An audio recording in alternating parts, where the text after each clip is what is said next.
envoûtée par son propre fils, elle refuse le mariage.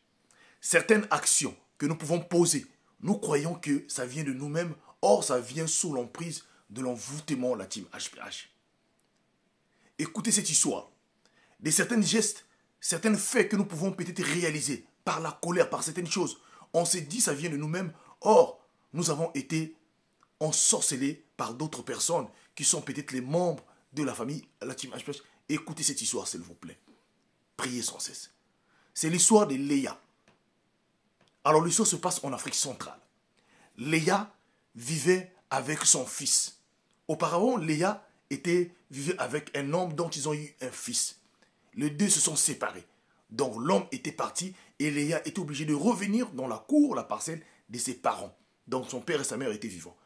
Donc Léa vivait, on l'avait donné une chambre dont elle vivait avec son fils. Tout allait très bien. Léa se démerdait, voilà, faisait des petits commerces. Tout allait très bien. Mais sauf que, pendant des années et des années, Léa n'a jamais, depuis la séparation, n'a jamais rencontré une autre personne pour soit la proposer ou soit vivre. Elle était toujours célibataire. Alors voilà un jour où Léa partait au marché. Léa va faire la rencontre d'un homme qui était un vendeur, en gros, qui vendait au marché. Et cet homme-là va aimer Léa.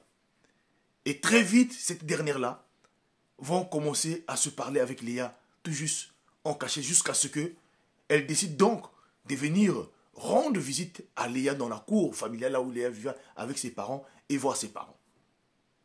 Et cela va se passer. Mais depuis ce jour-là, quand l'homme est arrivé là, l'homme a vu le parent de Léa, et tout s'est bien passé.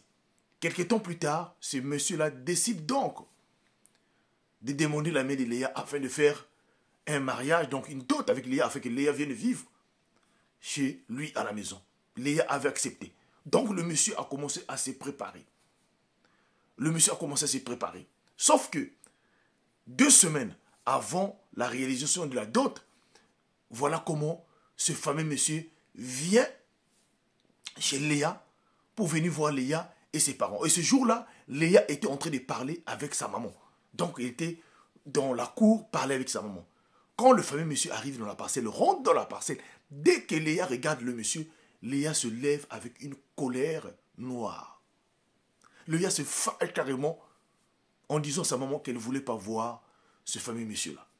Mais ses parents ont dit que non, mais c'est ton mari, c'est ton futur mari. Celui-là, ce qui va t'épouser dans 2 semaines là. Léa ne voulait même pas entendre. À tel point donné, quand le monsieur-là ouvrait seulement la bouche, Léa était en colère. Aucune personne ne comprenait. Les membres de la famille ne voulaient même pas. Léa a juré qu'elle ne pouvait pas marier ce monsieur-là. Alors que le monsieur s'est préparé et il a déjà acheté toutes ces choses qu'on lui avait demandé. Le monsieur ne sachant pas. Il avait tellement aimé Léa. Voilà, les parents de ce monsieur vont dire à ce monsieur-là de rentrer d'abord. Peut-être qu'il va se calmer derrière. Sauf que le monsieur, quand il va, après 2-3 jours, il revient. C'était toujours pareil. Léa ne voulait même plus entendre. Le monsieur tente d'appeler Léa au téléphone. Léa ne prenait pas le téléphone. Donc, le courant ne passait même plus. Les parents de Léa ont posé la question, on ne comprend pas. Qu'est-ce qui ne va pas avec ce monsieur? Vous avez un problème ou non? Alors le fameux monsieur là où il était parti, il est resté. Ça a commencé à lui travailler la tête. Il dit, attends, nous avons resté avec Léa. On n'a jamais eu de problème. Subitement, je suis proche à l'épouser. Et carrément, elle change le comportement. Ah, ça ne va pas bien. Voilà comment le fameux monsieur décide donc d'aller voir les pasteurs à l'église. Et là, il explique à leur pasteur. Le pasteur dit, ok, il n'y a pas de problème, nous allons jeûner. Et voilà comment le monsieur là et son pasteur qui va l'aider à jeûner pendant au moins 10 jours. De jeûne et prière. Et c'est suite à ce jeûne-là que le pasteur va avoir une vision et qu'on va lui montrer. Et le pasteur va demander à la maman, donc à demander au monsieur d'appeler la maman de Léa, ses parents, de venir à l'église. Mais comme Léa ne voulait pas voir ce fameux monsieur-là, donc le pasteur a dit au fameux monsieur de ne pas aller sur place, mais d'appeler tout juste que la maman vient avec Léa, son enfant et toute la famille à l'église là où le monsieur prie. Voilà comment l'enfant vient avec Léa à l'église. La type HPH. Arrivé à l'église, c'est là où le pasteur fait asseoir tout le monde. Le pasteur, après avoir rendu grâce, dit à la famille, vous savez pourquoi je vous ai appelé? Je vous ai appelé, c'est parce que votre enfant Léa, il y a à peine 2 semaines de son mariage, il refuse d'épouser le fameux monsieur. Il appelle le monsieur. Dès que le monsieur sort là, Léa était à une colère là. Mais le pasteur parle avec autorité. Léa est obligée de se calmer. C'est là où le pasteur dit, si votre fille, Léa est arrivée à ce niveau-là, ce n'est pas de loin. C'est cet enfant que vous voyez là, le garçon là. Tous étaient paniqués. Il dit, attendez un instant, vous allez voir. Le pasteur a commencé à prendre l'autorité, à prier, à prier, à prier, à prier. Et tout à coup, voilà comment ce fils-là, ce garçon tombe.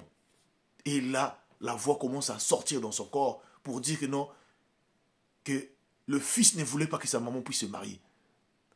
Sa maman était sa femme de nuit depuis il y a longtemps. Donc, le fils, l'enfant ne veut pas que sa maman puisse se marier. Et l'enfant veut faire en telle sorte envoûter sa maman afin qu'aucun homme ne puisse s'approcher. Et même lui, il ne sait pas comment le monsieur là s'est rapproché de la maman. Les parents d'Elia, le père, tout le monde était. Le pasteur a commencé à intercéder. Il dit aujourd'hui là, tu libères Léa. Et voilà à l'église là, Léa sera libérée. Tout le monde sera libéré ce jour-là. La team HPH, après le mariage, a été faite après la libération de Léa, l'enfant et tout ce monde-là, le mariage a été réalisé. Alors, moi, je vais vous dire une chose. Certaines choses qui arrivent parfois dans nos vies, parfois, ce n'est pas de notre volonté. Parfois, c'est l'œuvre de l'envoûtement, l'œuvre qui vient du monde des ténèbres. Priez sans cesse. Et surtout, partagez-moi cette vidéo-là, s'il vous plaît. Merci beaucoup.